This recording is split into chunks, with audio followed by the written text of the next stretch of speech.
1890. L'invention des frères Lumière. Dans une boîte obscure, percée d'un minuscule orifice pour faire entrer la lumière, l'image est impressionnée sur un support argentique. Tout un vocabulaire se développe au premier temps du cinéma pour définir ce parcours de l'image.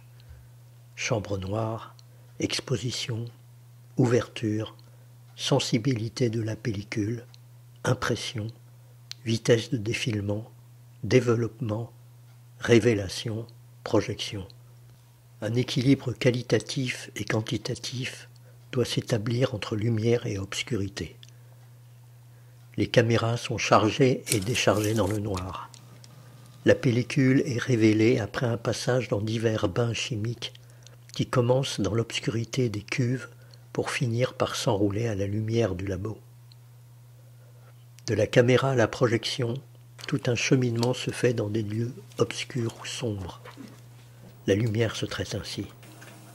Du labo à la salle de montage, de l'étalonnage au trucage, du mixage à la projection, le chef monteur suit une succession de stations dans des lieux de pénombre. Ensuite viendra la projection, moment ultime du dévoilement de l'œuvre. Là, le rapport à la lumière est inversé. La lumière est dans la chambre noire de l'appareil.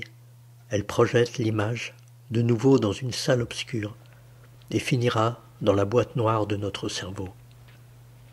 Dialectique du noir et du blanc, du yin et du yang.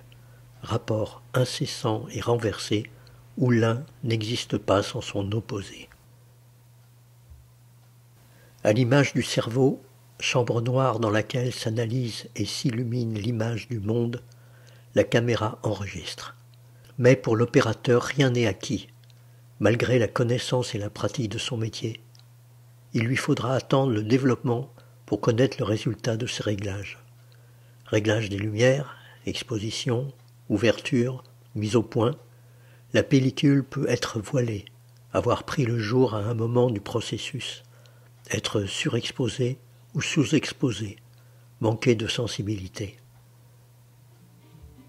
Parfois, des effets inattendus donneront ce charme aux films anciens, dans lesquels les personnages sortent des ténèbres ou s'y engloutissent. Lumière vacillante, grains, effluves. L'aléatoire peut être le bienvenu, la surprise inattendue rajoutée du mystère au mystère. Cela veut dire que tout ce parcours de l'image est enrobé d'une part d'incertitude, d'attente, d'angoisse. De la prise de vue à la découverte des rushs, leur révélation, un long parcours, une patiente gestation s'est accomplie.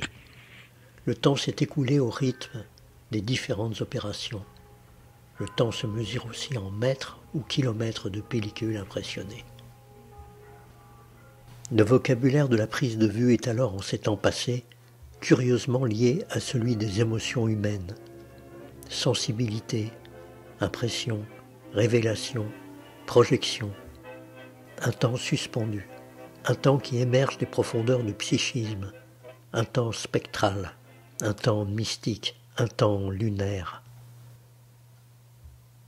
Aujourd'hui, le rapport à l'image numérique est instantané. L'image est là, visible, éclatante et insolente sur l'écran LCD de la caméra. Plus d'incertitude, un temps de l'urgence, l'image devient solaire, immanente. Le charme est définitivement rompu. La magie de l'image a disparu au profit de sa surabondance. L'image est maîtrisée, les poètes disparus, les magiciens effacés. Une affaire de techniciens et de spécialistes des effets calculés. Des métiers ont disparu ou se sont adaptés, d'autres se sont créés. Le cinéma a changé. Reste pour nous la nostalgie de ce temps, la nostalgie de l'argentique.